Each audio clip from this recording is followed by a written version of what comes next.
Hi friends, this is Shomojit Bonik and welcome to another new video from my channel Biomed Kid with Bonik। So बहुत सारे student का request आ रहा था कि West Bengal state round 2 counselling का जो new notification आया है उसके बारे में डिस्कस करने के लिए, ठीक है। तो इस वीडियो में हम लोग एक्सक्लूसिवली डिस्कस करेंगे West Bengal state counselling round 2 के बारे में। शेड्यूल क्या होगा प्रोसेस एंड कैसे आपको ये प्रोसीड्योर को एग्जीक्यूट करना पड़ेगा, ठीक है। इसके बारे में ये वीडियो होगा, वीडियो को अंत तक देखना क्योंकि बहुत इंपॉर्टेंट डेटा एंड फैक्ट के बारे में बताऊंगा। एंड अगर आप मेरे चैनल पर नए हो तो don't forget to subscribe this channel and hit the bell icon to get latest notifications.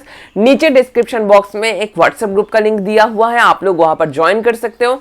अगर आप लोग नीट टू एडुकेट एस्पिरेंट्स हो तो नीचे देखो डिस्क्रिप्शन बॉक्स में व्हाट्सएप एंड टेलीग्राम ग्रुप का लिंक दिया हुआ है, आप लोग लिंक के थ्रू ज्वाइन कर सकते हो। आप लोग मुझे इंस्टाग्राम पे भी फॉलो कर सकते हो एंड मैसेज कर सकते हो @biomedkit, ठीक है। तो चलिए guys, without any further introduction let's start our video.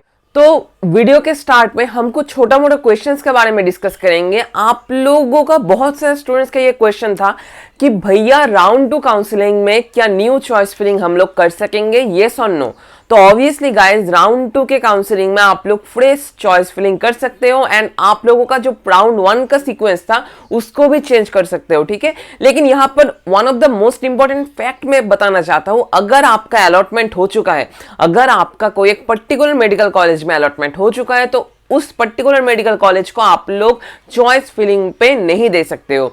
And second जो इंपॉर्टेंट क्वेश्चन होता है, भैया अलॉटमेंट होने के बाद, राउंड 2 के अलॉटमेंट के बाद अलॉटेड कॉलेज में जाना जरूरी है या नहीं है, क्या हम पिछले वाला और पुराना वाला अलॉटेड कॉलेज रख सकते हैं, येस और नो। तो यहां पर भी ये क्वेश्चन का आंसर मैं करना चाहता हूं कि अगर आपको न्यू मेडिकल कॉलेज अलॉट हो जाता है तो that it is mandatory to go in new medical college, ठीक है, क्योंकि पुराना वाला जो कॉलेज में अलॉटमेंट था वो उस टाइम पे कैंसिल हो जाता है।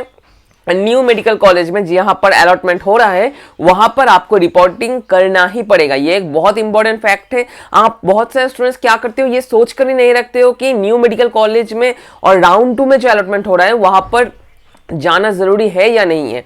तो गाइस, आपको मैं एक ही चीज और एक रिक्वेस्ट करूंगा कि अगर आप लोग ये सोच रहे हो कि आप लोग कोई एक मेडिकल कॉलेज में हो इस टाइम पे राउंड 1 के बाद, एंड आप लोग ये भी गेस कर सकते हो राउंड 2 में कौन सा मेडिकल कॉलेज आपका हो सकता है, तो आप राउंड 2 के अलॉटमेंट रिजल्ट से पहले ही जो टिकट्स होंगे, बस का कहो, प्लेन का कहो और जो ट्रेन का टिकट कहो, वो बुक कर लेना, क्योंकि उस टाइम पे बहुत हड़बड़ी मच जाता है एंड ऑब्वियसली ट्रेन में वेटिंग लिस्ट में जाना पड़ता है, ठीक है। इसलिए रिक्वेस्ट करता हूँ, राउंड 2 में जो कॉलेज अलॉटमेंट होने का चांस है उस वाले मेडिकल कॉलेज में कैसे जाओगे वो ट्रेवल सिस्टम बुक करके रखना, ठीक है। ये हो गया हमारा second number question. And third जो मोस्ट इंपॉर्टेंट क्वेश्चन है, दैट इज री enrolment application for candidates who made non modified error in round 1 during enrolment but have not field choice in wbmcc.nic.in website. इसका मतलब क्या है, ठीक है, ये मैं बताना चाहता हूं आप लोगों को। बहुत सारे ऐसे भी कैंडिडेट्स हैं जो क्या करे थे राउंड 1 के लिए, जिन्होंने रजिस्ट्रेशन जब किया था और एनरोलमेंट जब किया था उन्होंने कोई एक मिस्टेक कर दिया था, नाम कहो, कैटेगरी कहो, एक्सेट्रा एक्सेट्रा। वो लोग क्या कर सकते थे, WBMCC ने कह दिया था कि उन लोगों का चॉइस फिलिंग अलॉटमेंट नहीं होगा, तो वो लोग ऑलरेडी चॉइस फिलिंग नहीं करे थे, उनका जो न्यूली एनरोलमेंट होगा और न्यू एनरोलमेंट होगा वो इसके थ्रू कर सकते हो, जो नंबर 1 यहां पर दिखाया गया है, ठीक है। यहां पर जो दिखाया गया है, जो थोड़ी देर बाद में और भी डिटेल्स में डिस्कस करना चाहता हूं, ठीक है। तो अगर आपने राउंड 1 में, ठीक है, अगर आपने राउंड 1 में कैटेगरी मिस्टेक कर दिया था, कैटेगरी के लिए मिस्टेक कर दिया था एंड चॉइस फिलिंग भी इसकी वजह से नहीं किया था, तो आपका फिर से एनरोलमेंट हो सकता है सेकेंड राउंड के पहले, ठीक है। डेट क्या है, 7/12/2020 to 8/12/2020 from 10 AM to 10 AM, ठीक है। ये एक इंपॉर्टेंट नोटिस था, न्यू नोटिस था जो आपको जानना जरूरी था। एंड यहां पर और एक इंपॉर्टेंट फैक्ट है, अप्रूवल ऑफ री enrolment request bye WBMCC upon receipt of scanned signed री एनरोलमेंट रिक्वेस्ट विया ईमेल। मतलब क्या है, जो अगर आप लोग री एनरोलमेंट करना चाहते हो तो ऑब्वियसली आपको उनको एक रिसिप्ट ऑफ स्कैन्ड साइंड री एनरोलमेंट रिक्वेस्ट उनको भेजना होगा, मतलब एक ईमेल भेजना होगा रिक्वेस्ट करके, जो बाद में कॉन्सिक्वेंट वीडियोस में मैं और भी डिटेल्स में बता दूंगा, ठीक है। तो चलिए देख लेते हैं जो शेड्यूल है और जो टाइम टेबल है वो क्या है, ठीक। सो फ्रेंड्स, यहाँ पर आप लोग देख सकते हो WBMCC.nic.in ने जो latest tentative schedule for round 2 counselling ये निकाला है। यहाँ पर ये चार्ट दिया हुआ है जहाँ पर उन्होंने टेंटेटिव शेड्यूल दिया हुआ है राउंड 2 के लिए। तो पहला जो पॉइंट हमें यहाँ पर जानना पड़ेगा, कुछ देर पहले भी मैंने ऑलरेडी आपको बता दिया था, ये जो फर्स्ट पॉइंट को लेकर ही हम सबको बहुत प्रॉब्लम हो रहा है कि री enrolment application for candidates who made non modified error in round 1 during enrolment but have not field choice. ठीक है, इसका मतलब क्या है? इसका मतलब है अगर आपने राउंड 1 के जो एनरोलमेंट प्रोसीड्योर में, ठीक है, राउंड 1 के एनरोलमेंट प्रोसीड्योर में अगर आपने गलती और एरर कर दिया है, ठीक है, एरर कर दिया है, और अगर आपने आपका जो कैटेगरी है ये गलती से बैठा दिया है, ठीक है, कैटेगरी गलती कर दिया है एंड आपने अभी भी चॉइस फिलिंग उसका नहीं किया है, ठीक है, आपने राउंड 1 में चॉइस फिलिंग भी नहीं किया है, ठीक है, चॉइस फिलिंग नहीं किया है, तो आप लोगों के लिए अपॉर्चुनिटी है कि WBMCC ने बता दिया आप लोगों का जो न्यू एनरोलमेंट होगा वो स्टार्ट होगा 7/12/2020 से 8/12/2020 तक। एक दिन का होगा ये प्रोसीड्योर 10 AM to 10 AM, मतलब 7/12 10 AM से 8/12 10 AM तक। ठीक है, तो सेकेंड जो प्रोसीड्योर है दैट इज अप्रूवल ऑफ री enrolment request bye WBMCC upon receipt of scanned signed री एनरोलमेंट रिक्वेस्ट विया ईमेल। मतलब आपको एक ईमेल भेजना पड़ेगा एंड जो स्टूडेंट्स अप्रूव हो चुके हैं री एनरोलमेंट के लिए उनका एक लिस्ट निकाला जाएगा, ठीक है, और वो WBMCC अप्रूव करेंगे किस डेट पे? 8/12/2020 1 डे प्रोसीड्योर होगा। थर्ड स्टेप जो इम्पोर्टेंट स्टेप है दैट इज थर्ड स्टेप में आप लोग यहाँ पर देख सकते हो fresh enrolment online followed by counselling fee payment online by NEET UG 2020 qualified candidates who fail to enroll in round 1 or who are allowed reallotment in round 2। ठीक है, इसका मतलब क्या है? इसके बाद उन्होंने जो एनरोलमेंट कैंसिल किया था previously, new fresh enrolment start होगा कब? 10 AM 9/12/2020 से मिडनाइट 12/12/2020 तक। ठीक है, इसका मतलब क्या है? जिन्होंने राउंड 1 में एनरोलमेंट नहीं किया है, ठीक है, एनरोलमेंट नहीं किया है, वो फ्रेश एनरोलमेंट कर सकते हैं इस टाइम पे। ठीक है, ये हो गया हमारा थर्ड पॉइंट। 4 दिन तक चलेगा ये माजरा। इसके बाद हम लोग आते हैं फोर्थ नंबर पॉइंट में that is publication of seat matrix for round 2।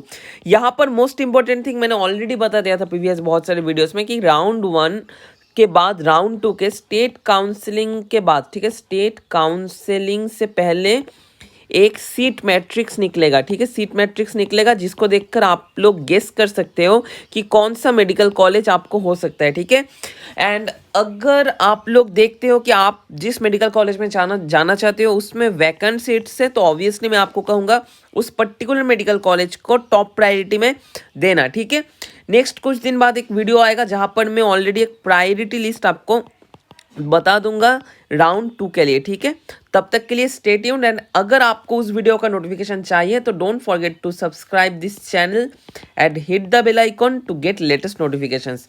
इसके बाद आते हैं 5 नंबर प्रोसीड्योर में that is fresh registration followed by fresh choice filling followed by locking of choices in round 2।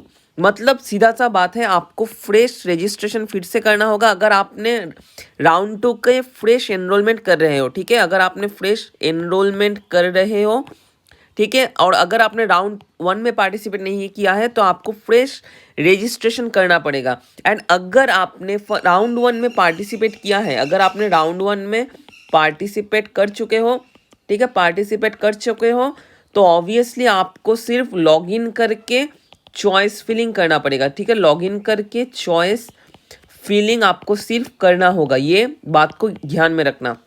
ठीक है, टाइम क्या है? 10 AM 11/12/2020 से मिडनाइट 13/12/2020 तक।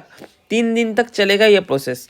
इसके बाद आते हैं publication of merit list candidate who are enrolled with successfully fee payment. तो पेमेंट्स के बाद, ठीक है, पेमेंट्स के बाद एंड एनरोलमेंट के बाद एक होता है ना सक्सेसफुल एक लिस्ट निकलता है। वो लिस्ट कब निकलेगा? 14/12/2020 को। एंड एट लास्ट जो मोस्ट अवेटेड पार्ट है 7th point publication of round 2 allotment result. Allotment result of round 2 ये निकलेगा 16/12/2020 को।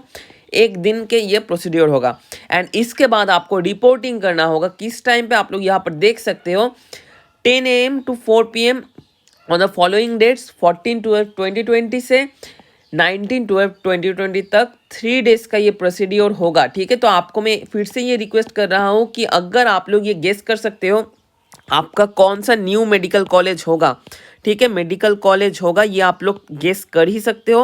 एंड अगर आप लोग नहीं कर सकते हो तो कोई भी चिंता की बात नहीं है, नेक्स्ट कुछ वीडियोस में मैं आपको ये बता दूंगा। तो यहाँ पर आपको गेस करना होगा न्यू कौन सा मेडिकल कॉलेज होगा एंड कैसे आप लोग उस मेडिकल कॉलेज में जाओगे। इसके लिए टिकट आपको बुक करके रखना होगा, ट्रेन का हो, बस का हो, प्लेन का हो, एनी टिकट, ठीक है।